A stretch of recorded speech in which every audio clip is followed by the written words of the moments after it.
तो बच्चों आज हम चैप्टर शुरू करने वाले हैं। Mensuration, area, volume, surface area, ये वाला टॉपिक शुरू होने वाला है। तो बच्चों शुरू से वीडियो में जुड़े रहना, सारे बेसिक कंसेप्ट आपको बताए जाएंगे, एक एक क्वेश्चन आपको सॉल्व कराया जाएगा, कोई भी दिक्कत आपको होने वाली नहीं है। वीडियो लेकिन सारे जरूर देखते रहना और क्वेश्चन भी साथ में लगाते रहिएगा। वीडियो को पॉज करके आप खुद पहले सॉल्व कीजिए।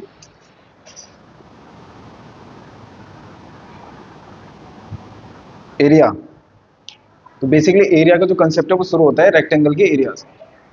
रेक्टेंगल क्या होता है? देखो, कोई भी चीज लंबाई है जिसके पास और चौड़ाई है, तो ये बन गया एक रेक्टेंगल।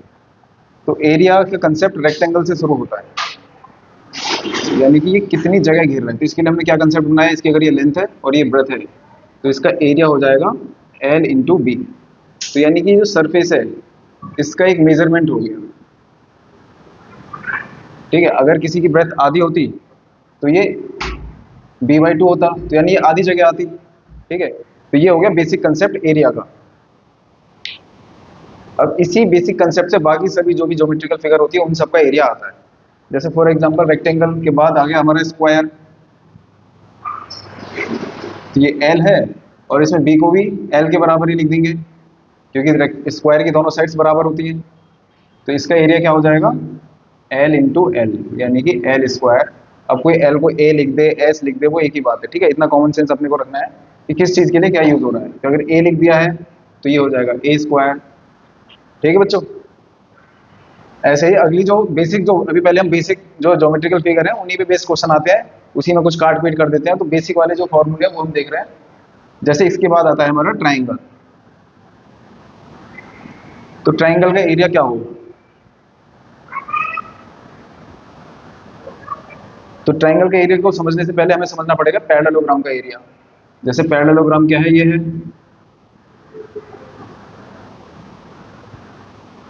जिसमें कि ये साइड है, अपोजिट साइड्स पैरेलल होती हैं। ये इसके पैरेलल है, ये इसके पैरेलल है, ये पूरा बराबर डिस्टेंस होगा इनके बीच में। ठीक है, तो ये हो गया पैरेललोग्राम। अब पैरेललोग्राम का एरिया देखो कैसे आता है। यहाँ से हमने परपेंडिकुलर ड्रॉप कर दिया और यहाँ से भी हमने परपेंडिकुलर ड्रॉप कर दिया। तो अगर ये वाला रेक्टेंगल, सॉरी ये वाला ट्राइंगल काट के मैं इधर चिपका दूं तो ये पूरा क्या बन जाएगा, रेक्टेंगल। ठीक है, और रेक्टेंगल का एरिया तो ये हमें पता ही है पहले से, एल इंटू बी। तो अगर पैरेललोग्राम की साइड ही नीचे की एल मान ली हमने, तो ये एल हो गया। इसका जो एल्टीट्यूड है वो एच है, तो इसका एरिया क्या हो जाएगा, L into H, area of parallelogram. समझ में आया? यानी कि ये पैरेललोग्राम है तो ये एल है, तो इसमें एच जो है वो ये एल्टीट्यूड है दोनों पैरेलल साइड्स के बीच की परपेंडिकुलर की जो लेंथ होती है एच। तो इसका एरिया हो गया एल इंटू एच। ठीक है, इसके बाद अगर हम देखते हैं ट्राइंगल को, ट्राइंगल में क्या हो रहा है, अगर इसको मैं कंप्लीट कर दूं तो बच्चों ये क्या बन गया, पैरेललोग्राम। अगर ट्राइंगल का एज इट इज मैंने यहाँ पे पलट के बना दिया तो ये क्या बन गया, एक पैरेललोग्राम बन गया, जिसका ये हो गया हमारा जो बेस है। इसको मान लो अगर इसी की तरह मैं लिखना चाहूँ तो ये एल हो गया।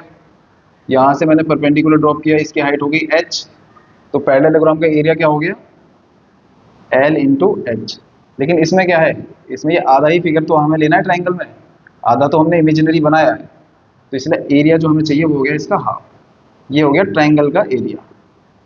ठीक है बच्चों, तो ये बेसिक चीज़ है, इसमें बहुत ज़्यादा रटने वाली चीज़ नहीं है कोई। अगर आप एक बार कंसेप्ट समझ लेंगे तो फॉर्मूले आप भूल भी जाएंगे, तो आप खुद वहाँ पे कंफ्यूजन होगा तो थोड़ा बहुत समझ के आप निकाल देंगे कि क्या सही फॉर्मूला होगा। ठीक है बच्चों, ठीक है बच्चों, ये हमने बेसिक फॉर्मूले देखे एरिया के। एक और बेसिक सी फिगर है हमारी रोम्बस। रोम्बस कैसा होता है बच्चों, ये होती है जिसकी अपोजिट साइड्स पैरेलल भी हैं और इक्वल भी हैं। तो दिखने में रोम्बस जैसा लग रहा है, थोड़ा कोई बात नहीं, थोड़ा ऊपर हो गया है।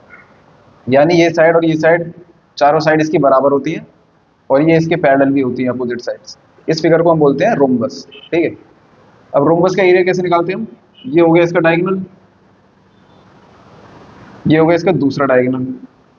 ठीक है, तो ये डायगोनल जो है एक दूसरे को 90 डिग्री पे कट करते हैं। तो अगर हम इसको एक ट्राइंगल मान लें, आधे को ए बी सी डी और ये हो गया बीच का पॉइंट ओ। तो अगर हम ए सी डी को अगर एक ट्राइंगल ले लें, हम इतना ट्राइंगल कंसीडर करें, तो इस ट्राइंगल का एरिया क्या हो जाएगा? हाफ बेस, बेस इसका क्या हो गया? A C into perpendicular O D, तो यहाँ पे इंटू हाइट, तो यहाँ पे ओ डी हो गया। ये ऊपर वाले ट्राइंगल का एरिया आ गया। ऐसे ही नीचे वाले ट्राइंगल का एरिया क्या हो जाएगा? इसको मैं ए टू लिख देता हूँ, हाफ, इसका भी बेस ए सी, और ये हो गया ओ बी। टोटल एरिया हो गया हमारा ए वन प्लस ए टू, यानी कि हाफ, इनमें से हाफ ए सी कॉमन आ जाएगा, और ब्रैकेट के अंदर बचेगा हमारा O B plus O D. O B plus O D क्या हो गया? पूरा बी डी डायगनल, यानी कि half A C into B D, half D one into D T D two. ये हो गया हमारा रोम्बस का एरिया। तो बच्चों एरिया बहुत ही इजी चैप्टर है, इसमें से जो भी क्वेश्चन आएंगे आप 100% सॉल्व कर दोगे। वीडियो जरूर देखते रहना, सारे बेसिक कंसेप्ट इसमें बताए जाएंगे आपको, क्वेश्चन भी सॉल्व कराए जाएंगे। हर एक टॉपिक पे 10-10, 15-15 क्वेश्चन यहाँ पे मैं सॉल्व कराऊंगा आपको। ठीक है बच्चों, आगे अब इसी चीज पे हम क्वेश्चन देखेंगे। तो बच्चों हमने एरिया चैप्टर पढ़ रहे हैं और इसके बेसिक बेसिक कंसेप्ट हमने देख लिए हैं, बेसिक फॉर्मूलेज हमने देख लिए हैं क्या लगेंगे। तो एक बहुत ही आसान सा क्वेश्चन अब देखते हैं, एरिया के जो हमने फॉर्मूले पढ़े उन्हीं को लगाना है यहाँ पे। जैसे पहले क्वेश्चन में क्या, ये रेक्टेंगल है जिसकी साइड 4 सेंटीमीटर है और डायगोनल दे रखा है 5 सेंटीमीटर, और इसका एरिया निकालना है। तो इसको कैसे करेंगे? सॉल्व कीजिए जब तक आप। ठीक है, वीडियो को पॉज करके सॉल्व करो, फिर बाद में सॉल्यूशन देखना। मैं यहाँ पे सॉल्व करूंगा हर एक क्वेश्चन। देखो एरिया का हमने जो फॉर्मूला देखा उसमें क्या था? Area of rectangle is equal to L into B, area is equal to length into breadth, लंबाई गुना चौड़ाई। अब यहाँ पे हमें एक साइड दे रखी है, मान लो ये लेंथ है 4 सेंटीमीटर, तो एल दे रखा है हमें, सॉरी 4 मीटर, ये हमें निकालना है बी, ये हो गया बी। तो पहले हमें ये बी निकालना पड़ेगा, उसके बाद हम एरिया निकाल पाएंगे। तो बी कैसे निकलेगा? ये रेक्टेंगल है तो ये राइट एंगल ट्राइंगल हो गया, राइट एंगल ट्राइंगल है तो यहाँ पे क्या लगा देंगे हम? Pythagoras theorem. तो बी इज इक्वल टू क्या हो गया? A C square minus A B square. Triangle A B C ये राइट एंगल ट्राइंगल है तो यहाँ पे हमने पाइथागोरस थ्योरम अप्लाई कर दी, और ये हो गया ए सी का स्क्वायर यानी कि 5 का स्क्वायर 25 माइनस 4 का स्क्वायर 16, और ये आ गया under root 9 is equal to 3। तो यहाँ से हमारी ब्रेथ निकल के आ गई 3, ये फॉर्मूला अप्लाई कर देंगे इंटू 3 मीटर, तो एरिया आ गया हमारा 12 मीटर स्क्वायर। ठीक है बच्चों, बहुत ही इजी क्वेश्चन है, ये सबको समझ में आ गया होगा, सबने सही किया होगा। लेकिन जिसने बिल्कुल ही अगर स्कूल में जैसे बिल्कुल ही पढ़ाई वढ़ाई नहीं करी थी तो कोई चिंता वाली बात नहीं, यहाँ पे पूरा बेसिक से आपको समझाया जाएगा। वीडियो आप शुरू से आखिरी तक पूरा देखें, काफी सारे क्वेश्चन आपको सॉल्व कराए जाएंगे यहाँ पे। अगला क्वेश्चन है, एक रेक्टेंगल दे रखा है, इसकी जो लेंथ है वो ब्रेथ से 2 ज्यादा है, यानी कि क्या दे रखा है हमें क्वेश्चन में? L is equal to B plus 2, और इसका जो पेरीमीटर है वो 48 दे रखा है, पेरीमीटर 48 सेंटीमीटर, ये सारे सेंटीमीटर में है। तो वैसे तो ये बहुत बेसिक चीज़ है, लेकिन फिर भी बच्चे भूल जाते हैं, स्कूल में 7th 8th में पढ़ा था। पेरीमीटर अगर किसी को नहीं पता है तो पेरीमीटर क्या होता है? जो भी हमारी फिगर है, यानी जो भी शेप बनी हुई है, जैसे इसका नामकरण करते हैं हम A B C D, A B C D एक रेक्टेंगल है, इसका हमने नाम दे दिया अपनी मर्जी से ऐसे ही। तो पेरीमीटर क्या होगा? इसकी जो टोटल बाउंड्री है उसकी लेंथ, यानी कि ए बी की लंबाई प्लस बी सी की लंबाई plus C D plus A D, ये जो टोटल बाउंड्री होती है उसकी टोटल लेंथ, उसको हम बोलते हैं पेरीमीटर। यानी कि अगर मैं यहाँ से एक धागा लगाऊं ऐसे यहाँ तक, फिर यहाँ पे, फिर यहाँ पे, फिर यहाँ पे, और उस धागे को लंबा करके ऐसे नापें, तो जो उस धागे की लंबाई होगी वो हो जाएगी उसका पेरीमीटर। ठीक है, तो हमें इस क्वेश्चन में एक कंडीशन दे रखी है कि लंबाई जो है चौड़ाई से 2 ज्यादा है, और साथ में पेरीमीटर दे रखा है। तो पेरीमीटर क्या हो गया? यहीं से 2 बार लंबाई प्लस 2 बार चौड़ाई, तो 2 बार कॉमन आ जाएगा 2l प्लस बी, और ये हो गया हमारा 48। 2 से ये गया 24 बार। लंबाई जो है वो दे रखी है b प्लस 2, तो यहाँ पे हम l की जगह डाल देंगे b plus 2, b plus 2 plus b बराबर 24, तो ये हो गया 2b प्लस 2 बराबर 24, 2b is equal to 22, b बराबर आ गया 11। b 11 है तो लंबाई कितनी हो जाएगी, 2 ज़्यादा 13। एरिया क्या हो गया, l इंटू बी, यानी 11, 13 गुणा 11, 11 तिये 33 का 3, 11 एकम 11 और 3 43 सेंटीमीटर स्क्वायर। तो ये आ गया हमारा एरिया। ठीक है बच्चों, ये क्वेश्चन समझ में आ गया होगा। और अभी हमारे पास स्मार्ट बोर्ड है नहीं, तो क्वेश्चन मैं ऐसे ही इसी तरीके से आपको बोर्ड पर लिख कर बताऊंगा, और क्वेश्चन मैं इस तरह से लिख के फिगर बना के आपको समझा दूंगा। आप ज़्यादा से ज़्यादा वीडियो को लाइक करें, सब्सक्राइब करें, तो स्मार्ट बोर्ड भी टंग जाएगा इस दीवार पर। ठीक है, चलिए अगला क्वेश्चन देखते हैं हम। आप इसको नोट करना है तो नोट कर लीजिए, समझना है तो समझ लीजिए, वीडियो को पॉज कर लीजिए। तो एक और क्वेश्चन देखते हैं इसी पर हम, एरिया के ऊपर। इस क्वेश्चन में क्या दे रखा है कि एक रेक्टेंगुलर फील्ड है और लेंथ और ब्रेथ का रेशो दे रखा है 5:4, यानी एल और बी, एल इस टू बी का रेशो दे रखा है इसने 5:4। ब्रेथ के बारे में क्या कह रखा है, if the breadth is 20 meters less, साथ में एक कंडीशन और दे रखी है, B is equal to L minus 20, और सभी डायमेंशन मीटर में है। पेरीमीटर बताना है फील्ड का। तो बच्चों इस टाइप से क्वेश्चन काफी आते हैं, डायरेक्टली वैल्यू दे दी जाए, लेंथ और ब्रेथ की दोनों की वैल्यू दे दी जाए, ऐसे क्वेश्चन बहुत कम ही आएंगे। ज़्यादातर कोई कंडीशन बना के क्वेश्चन आते हैं, यानी कि रेशो में दे दिया या एक उससे ज़्यादा है कम है। तो इस क्वेश्चन में भी वही है, लेंथ और ब्रेथ का रेशो दे रखा है 5:4 का, और साथ में एक कंडीशन और है इसमें कि जो चौड़ाई है वो लंबाई से 20 मीटर कम है। तो इस टोटल का पेरीमीटर क्या है, पूरी बाउंड्री की लंबाई क्या है, ये इस क्वेश्चन में पूछा है मुझे। तो देखो यहाँ पे ये कंडीशन दे ही रखी है, तो यहाँ पे रेशो भी दे रखा है ये। तो अगर हम इसको मान लें, एल को मान लें 5x और बी को 4x, इसमें डाल देते हैं दोनों चीज।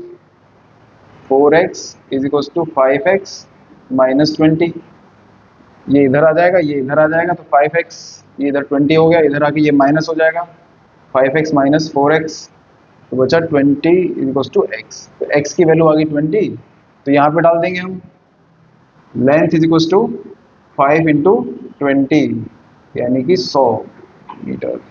Breath is equal to 4 into 20, यानी कि 80 मीटर।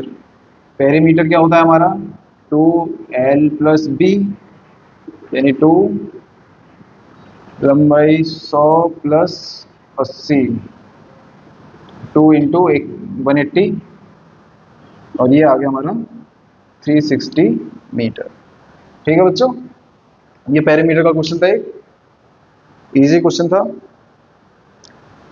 यहाँ पे साथ में आप क्वेश्चन करते रहोगे, धीरे धीरे लेवल बढ़ेगा क्वेश्चनों का, और धीरे धीरे आप देखोगे कि कैसे जो हार्ड क्वेश्चन है, यानी कि जो एसएससी सीजीएल लेवल के क्वेश्चन है, वो भी आपको धीरे धीरे आसान लगने लगेंगे।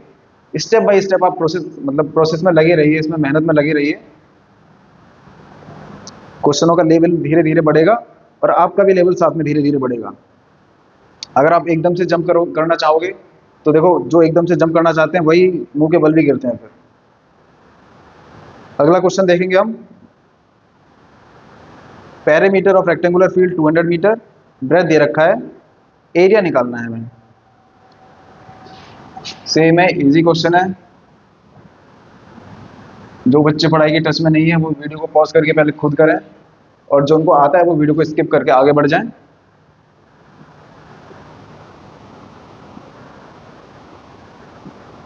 पेरीमीटर दे रखा है इस क्वेश्चन में हमें,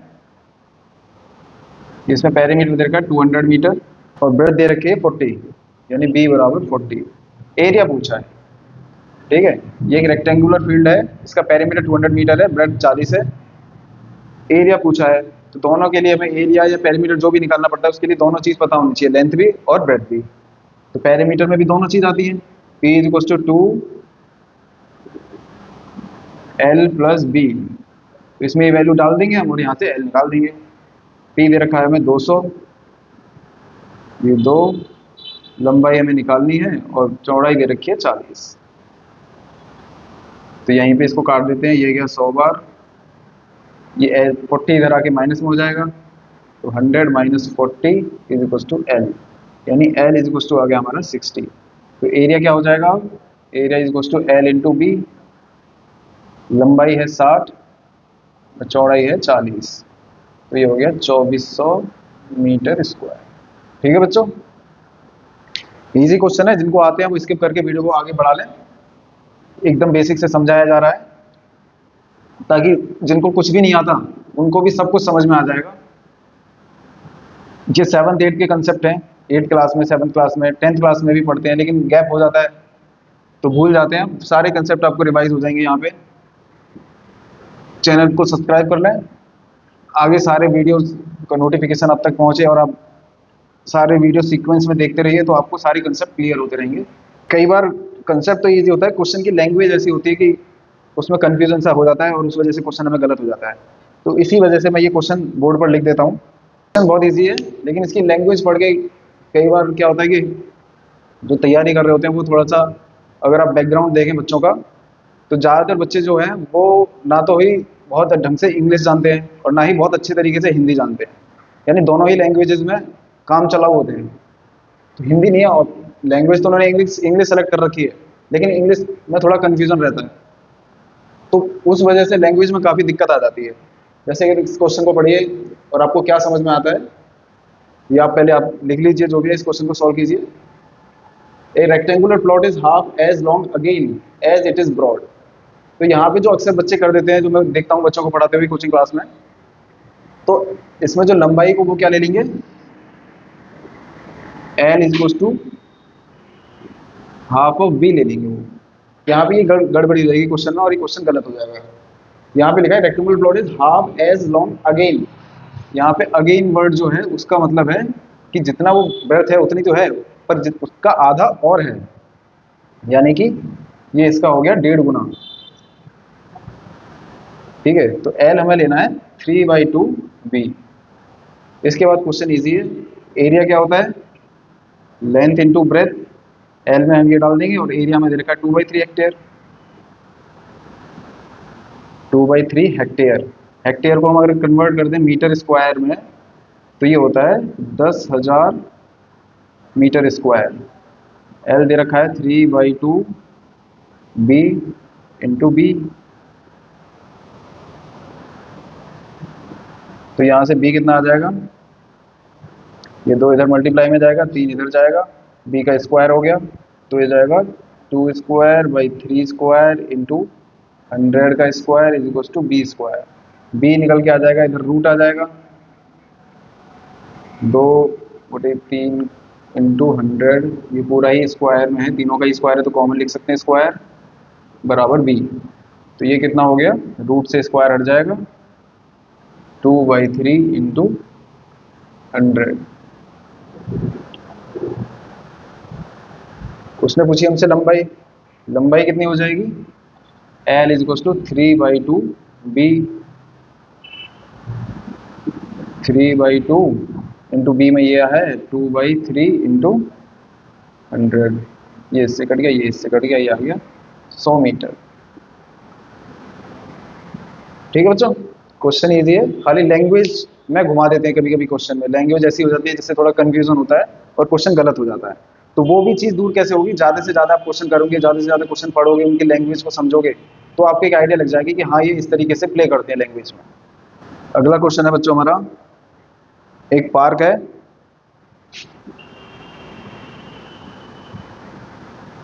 इसकी लंबाई और चौड़ाई हमें दे रखी है 10 मीटर और 8 मीटर। ये 10 मीटर लंबा है, 8 मीटर चौड़ा है। इसमें सबसे लंबा पोल कितनी लेंथ का रखा जा सकता है। तो ये बहुत ईजी क्वेश्चन है, वीडियो को पॉज करो और जल्दी से सॉल्व करके आंसर अपना कमेंट बॉक्स में डालें, किसका क्या क्या आंसर आ रहा है। बहुत ही ईजी क्वेश्चन है, तो आप इसमें देख लीजिए, मतलब सबसे लंबी अगर आपको छड़ी इसमें रखनी है या पोल रखना है तो किस तरीके से रख पाओगे, क्या ऐसे रख पाओगे या ऐसे रख पाओगे। तो इसमें बहुत ही आप सोचोगे तो मतलब कोई ज़्यादा ऑप्शन है नहीं वैसे रखने के लिए। तो हमें ये दिख रहा है कि अगर ऐसे ऐसे रखें तो ये सबसे लंबा पोल होगा, यानी अलोंग दी डायगोनल। तो इसमें बस आपको डायगोनल निकालना है, ये 8 मीटर है तो ये 8 मीटर होगा बच्चों। रेक्टेंगल है तो ये 90 डिग्री होता है, पाइथागोरस थ्योरम लगा देंगे तो ये डायगोनल निकल के आ जाएगा हमारा। कितना हो जाएगा डायगोनल, 10 स्क्वायर प्लस 8 स्क्वायर, यानी कि 100 प्लस 64, ये हो गया 164। इसका रूट क्या होगा, फैक्टराइज कर लेते हैं इसको हम, 82, 41, 41 तो प्राइम नंबर है तो ये आ जाएगा 2√41। ये क्वेश्चन है, अगर अब तक क्वेश्चन थोड़े से इजी थे, ये लेवल अप हो गया उनसे, थोड़ा सा आपको दिमाग लगाना पड़ेगा इसमें। ये एक रेक्टेंगुलर फील्ड दे रखा है जिसकी लेंथ है 20 मीटर और ब्रेथ दे रखी है इसकी 10 मीटर। इसमें हम चाह रहे हैं कि इसके चारों ओर, मतलब इसी बाउंड्री में, इसके बाहर नहीं, इस गार्डन के अंदर ही चारों ओर चलने के लिए हम रास्ता बनाना चाह रहे हैं इसमें, कि इसमें हम पैदल घूम सकें। तो इसमें रास्ता डालना चाह रहे हैं, यानी इस तरीके से यहाँ पे हम रास्ता डाल देंगे इसमें। लेकिन उसके लिए एक कंडीशन दे रखी है, कंडीशन इन्होंने ये दे रखी है कि उसके अंदर का जो एरिया बचे उसमें हमें फूल लगाने हैं और वो एरिया 96 स्क्वायर मीटर्स बचे, यानी कि जो अंदर का जो एरिया है इसमें हमें फूल लगाना है, बड़ा सुंदर सा लगेगा, बीच में फूल लगे रहेंगे अलग अलग, चंपा, चमेली, गुलाब, गेंदा, जो भी है। और उसके अराउंड हम सुबह सुबह चारों ओर घूमेंगे तो खुशबू आएगी, बढ़िया, बड़ा अच्छा आइडिया है जिसका भी क्वेश्चन बनाया कि फूलों के चारों ओर चक्कर लगाएंगे सुबह सुबह, अच्छी अच्छी महक आएगी। तो उसने ये कंडीशन दे रखी है कि जो अंदर का एरिया है फूल लगाने के लिए, यानी फ्लावर वाला एरिया, एफ ए लिख देता हूँ मैं इसे, वो 96 मीटर स्क्वायर बचनी चाहिए। तो इस रास्ते जो हम डाल रहे हैं इसके चारों ओर, उसकी चौड़ाई कितनी है ये हमें निकालनी है, यानी इसको मैं डी लिख देता हूँ, ये आपको निकालना है। तो ये बहुत ही अच्छा क्वेश्चन है, इसको हम कैसे करेंगे, देखो ये इधर डी है, दोनों तरफ बराबर ही होगा, ठीक है। रास्ते की जो चौड़ाई है वो चारों ओर बराबर रखना है। तो वीडियो को पॉज करके पहले आप इस क्वेश्चन को सॉल्व करो, दिमाग लगाओ कैसे करोगे, ठीक है, क्योंकि दिमाग तो तभी बढ़ेगा जब आप दिमाग लगाओगे खुद अपना। क्वेश्चन बहुत ज़्यादा हार्ड नहीं है, लेकिन इतना भी इजी नहीं है कि मतलब अगर आप टच में नहीं है पढ़ाई के तो आपसे शायद काफ़ी टाइम लगेगा इसे करने में, सोचना पड़ेगा, थोड़ा सा दिमाग मारना पड़ेगा। तो देखिए इसमें एरिया क्या हो गया, आगे देखते हैं हम। आपने वीडियो अगर रिज्यूम कर लिया है तो आगे इसका सॉल्यूशन देखते हैं हम। इस टोटल फील्ड का एरिया हम निकाल देते हैं, ये क्या हो जाएगा 20 इंटू 10, 20 इसकी लंबाई, 10 मीटर इसकी चौड़ाई, तो ये टोटल एरिया आ गया हमारा 200। 200 में से हम 96 को माइनस कर देते हैं, या फिर आप इसको ऐसे भी समझ सकते हैं कि जब इसकी, देखो इसकी लंबाई कितनी है, अगर इसकी 20 है, इसकी 20 है तो डी इधर से कम हुई और डी इधर से कम हुई, तो इसकी अंदर वाली की लंबाई कितनी बचेगी 20 माइनस 2d। ऐसे इसकी चौड़ाई, इसकी 10 है तो डी यहाँ पे कम हुई, डी यहाँ पे कम हुई, तो चौड़ाई कितनी बची है अंदर वाले की 10 माइनस 2d। तो एरिया क्या हो जाएगा अंदर वाले का, ए डैश या एफ डी जो भी लिखा है हमने, 20 माइनस 2d गुणा 10 माइनस 2d, मल्टीप्लाई कर देते हैं इसको, तो ये हो जाएगा 200, इसकी इसमें होगी तो माइनस 40d, इसमें माइनस करेंगे तो क्या हो जाएगा माइनस 20d, और ये इसकी इसमें होगी तो प्लस 4d स्क्वायर, और ये है 96 के बराबर। इसको अब सॉल्व करना है हमें, तो ये होगा 4d स्क्वायर माइनस 60d, इसको इधर भेज देते हैं या इसको इधर ले आते हैं, तो ये प्लस में ही बचेगा, 200 में से 96 गए तो कितना बचा 104, ठीक है, 0 में से 4, 9 में से 9 गए तो 0 और यहाँ पे 1। अब ये शायद 4 से डिविजिबल है पूरी इक्वेशन, तो इसको 4 से हम डिवाइड कर देंगे, तो यही इक्वेशन हमारी रिड्यूस होकर हो जाएगी 2 स्क्वायर माइनस 15d प्लस, और ये जाएगा 2 बार और ये 6। अभी क्वाड्रेटिक इक्वेशन आ गई डी के लिए, इसको सॉल्व करेंगे, फैक्टराइजेशन से ये सॉल्व हो जाएगी। याद है कैसे करते हैं फैक्टराइजेशन, इसके फैक्टर करते हैं इस तरीके से कि जोड़ के या प्लस करके जो भी है ये आना चाहिए अंदर वाली चीज़, तो इसके अगर फैक्टर करेंगे तो इसके 2 ही फैक्टर पॉसिबल है, मतलब या तो 1 और 26 या 2 इंटू 13, तो 13 और 2 15 होता ही है। तो इसको फैक्टराइज करके ये हो जाएगा D square minus 2d minus 13d plus 26 is equal to 0। D minus 2, यहाँ पे माइनस 13 कॉमन ले लेंगे तो अंदर बचेगा डी माइनस 2, डी माइनस 2 और ये हो गया D minus 13 is equal to 0। तो डी आ गया हमारा 2 या 13।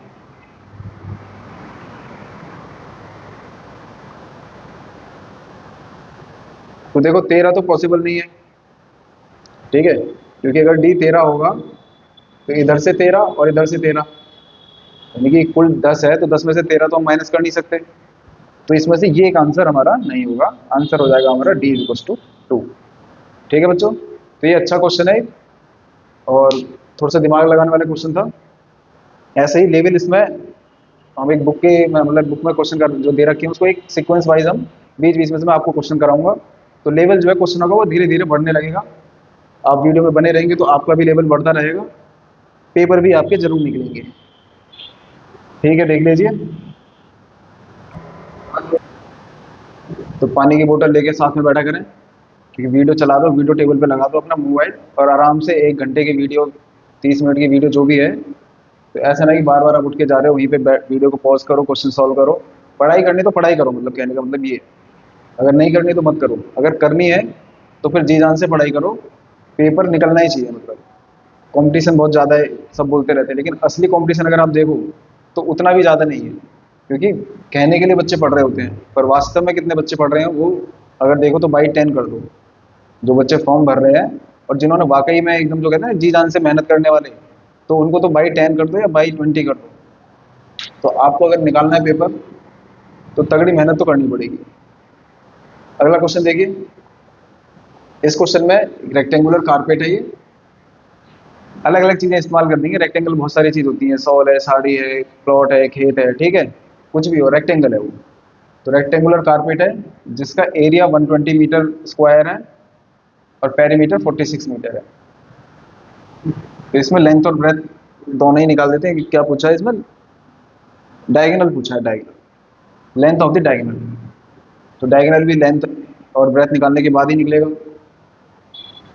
तो ये भी क्या है, इसमें इजी है, क्वाड्रेटिक इक्वेशन बनेगी और उसके लिए क्वाड्रेटिक इक्वेशन वाला चैप्टर भी आप आना चाहिए। यानी कि एरिया वाले में क्वाड्रेटिक इक्वेशन तो ज़्यादातर हर जगह बन जाती है, तो पहले आपको फैक्टराइज करना और ये सब क्वाड्रेटिक इक्वेशन सॉल्व करना आना चाहिए। जैसे इसमें अगर हमने इसको एल मान लिया और इसको बी, तो पेरीमीटर हो गया हमारा 2l प्लस बी जो देखा 46, तो उससे ये गया इधर 23 टाइम्स, तो L plus B is equal to 23। ये हमारी इक्वेशन हो गई। दूसरा है एरिया जो दे रखा है हमें एल इंटू बी और ये हो गया 120, ये हमारी दूसरी इक्वेशन हो गई।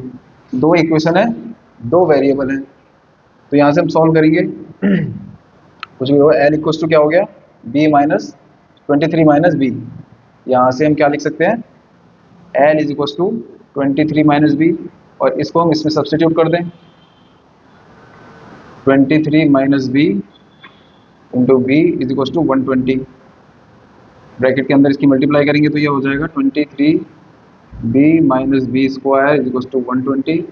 इधर बी स्क्वायर माइनस में तो काम करते हैं, इन सबको इधर ले जाते हैं और ये हो जाएगा B square minus 23 B plus 120 is equal to 0। तो दोबारा से हम देखेंगे, अगर ये फैक्टराइज हो जाए तो फैक्टराइज कर लेंगे, नहीं तो श्रीधराचार्य फॉर्मूला लगा लेंगे। और जहाँ तक ये फैक्टराइज हो जाना चाहिए, 120 के फैक्टर इस तरीके से करने हैं कि जो प्लस माइनस करके 23 आ जाए। अब देखो यहाँ पे एक चीज़ क्या है जो बच्चे नहीं जानते हो, बेसिक सी चीज़ है। अगर ये माइनस का ये प्लस का आ रहा है तो यानी कि दोनों जो फैक्टर होंगे वो सेम साइन के होंगे, या तो दोनों माइनस के होंगे या दोनों प्लस के होंगे। तो यहाँ पे माइनस आ रहा है यानी कि दोनों माइनस के होंगे वो, और उनको ऐड करके 23 आएगा।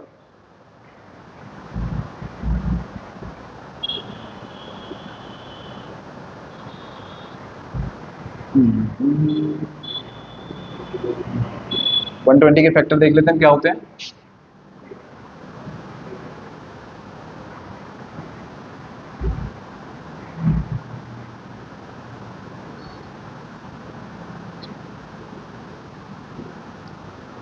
ये हो गया, आगे भी कर लेंगे इसको। 3 5। तो ये इसके फैक्टर हो गए। अब इनका हमें दो ग्रुप बनाना है इस तरीके से कि उनको जोड़कर 23 बने। तो देखो यहाँ तक ये हो गया, 2 2 जा 4, 4 2 जा 8 और 3 5 जा 15। तो 8 + 15 23, यानी B square minus 8b minus 15b plus 120 is equal to 0। यहाँ से b कॉमन आ गया, तो b -8 -15 कॉमन ही आएगा, इसमें ज़्यादा सोचने की जरूरत नहीं है, जो पहले बन रहा है वही बनेगा अगर फैक्टर सही किए हैं तो। और ये -8 इक्वल टू 0।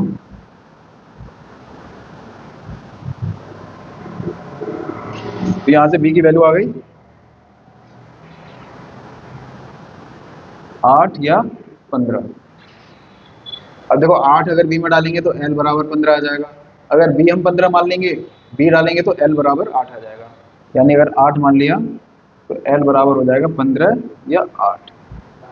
ठीक है, तो दोनों चीज़ आ गई। अब उसमें पूछा है हमसे डायगोनल क्या होगा, यानी कि ये, तो ये पाइथागोरस लगा देंगे हम यहाँ पे, √l² + b² और ये हो गया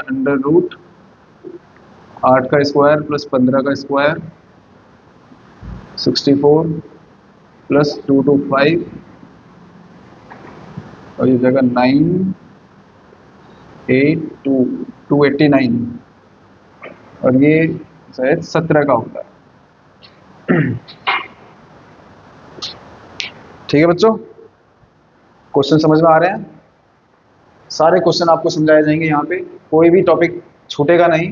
अगर छूट भी जाए किसी टॉपिक पे, आप चाहते हैं कि कुछ ज़्यादा क्लैरिटी से मैं समझाऊं, तो कमेंट में मुझे लिख के भेजें कि आप किस टॉपिक को और ज़्यादा डिटेल में, और ज़्यादा क्वेश्चन आप देखना चाहते हैं किस टॉपिक के ऊपर। ठीक है, तो अब ये वीडियो काफ़ी लंबा हो चुका है, मैं इतने वीडियो को अपलोड कर दूंगा। इसी चैप्टर पे 2-3 वीडियो बनेंगे आगे। ये थोड़े बेसिक वाले क्वेश्चन थे, इससे थोड़ा सा एक डिफिकल्टी लेवल अप वाले जो क्वेश्चन सॉल्व कराए जाएंगे, उसका वीडियो मैं अगला वीडियो बनाऊंगा, नेक्स्ट वीडियो में डाल दूंगा। तो आप चैनल को लाइक कर दें, सब्सक्राइब कर दें, नोटिफिकेशन ऑन कर दें, ताकि हमारे सारे वीडियोस आप तक पहुंचते रहें।